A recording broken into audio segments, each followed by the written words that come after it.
Assalamualaikum warahmatullahi wabarakatuh. Selamat berjumpa kembali. Bagaimana kabar kalian anak-anak? Sebelum memulai pembelajaran pada pertemuan kali ini, mari kita berdoa. Berdoa dalam hati, mulai.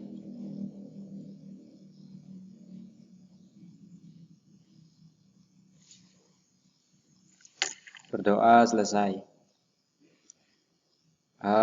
Pada pertemuan kali ini, Bapak akan menjelaskan materi tentang teks berita.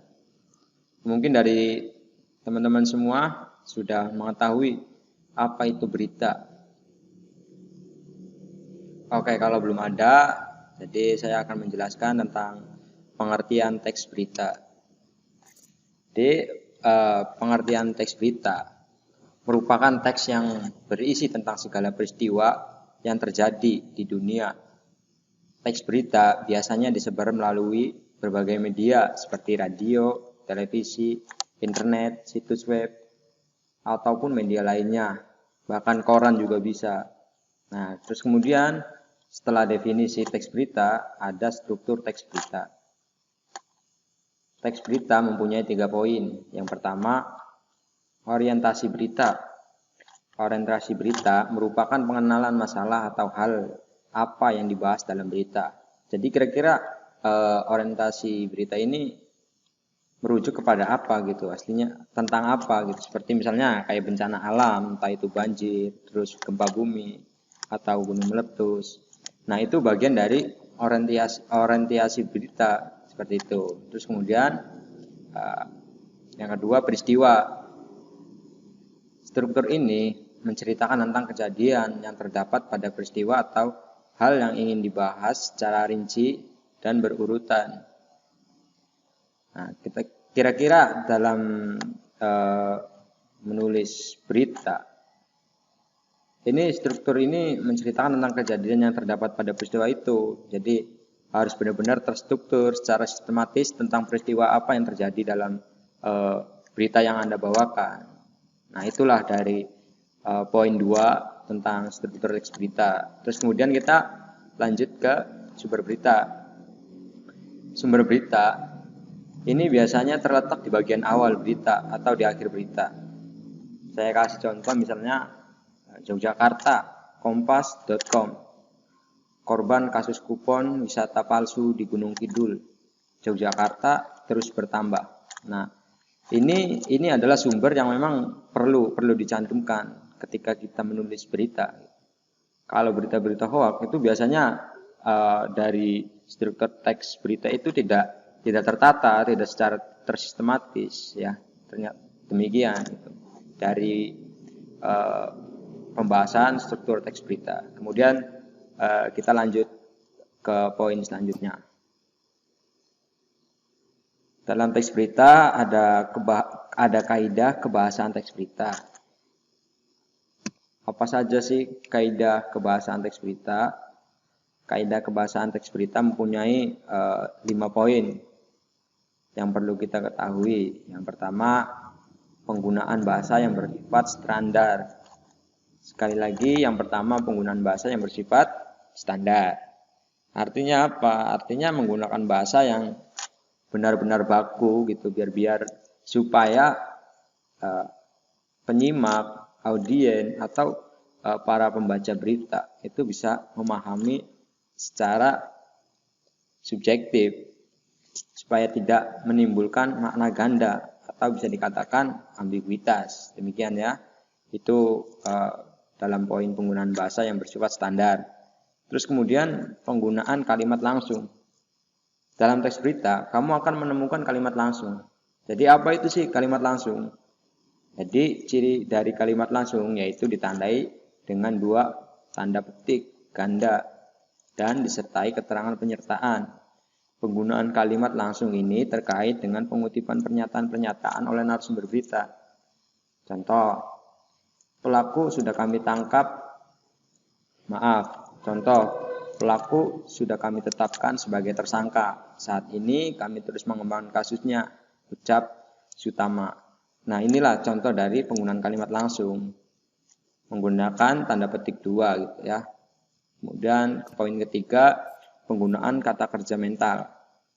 Kata kerja mental adalah kata kerja yang menunjukkan respon atau sikap seseorang terhadap suatu tindakan. Respon terhadap kejadian itu bagaimana? Seperti contoh, merasa tertipu, para korban lantas melapor ke polisi. Nah, itu kan ada respon kan, ada spontan, ada suatu kayak semacam tindakan objek yang ada dalam berita itu tindakannya seperti apa gitu. Ternyata dalam contoh ini objek beritanya itu merasa tertipu itu ya. Terus kemudian yang keempat, penggunaan fungsi keterangan waktu dan tempat. Pada teks berita sudah pasti harus ada keterangan waktu dan tempat agar berita disampaikan dapat dimengerti dengan jelas. Jadi sulit dipahami bila kita membawa berita atau menulis teks berita tidak ada waktu dan tempat yang jelas gitu. Terjadi sebuah kebakaran, sudah seperti itu aja, maksudnya nggak ada kelanjutannya gitu.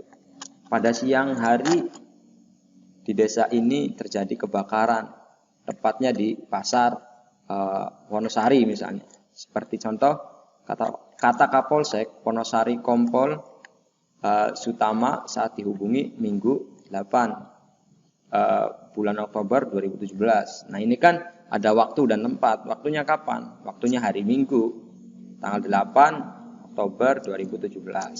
Ya. Terus kemudian kita pindah lagi ke penggunaan konjungsi temporal. Apa sih penggunaan konjungsi temporal? Jadi penggunaan konjungsi temporal ini seperti kata penghubung. Contoh, yaitu kemudian, sejak, setelah, awalnya, dan akhirnya.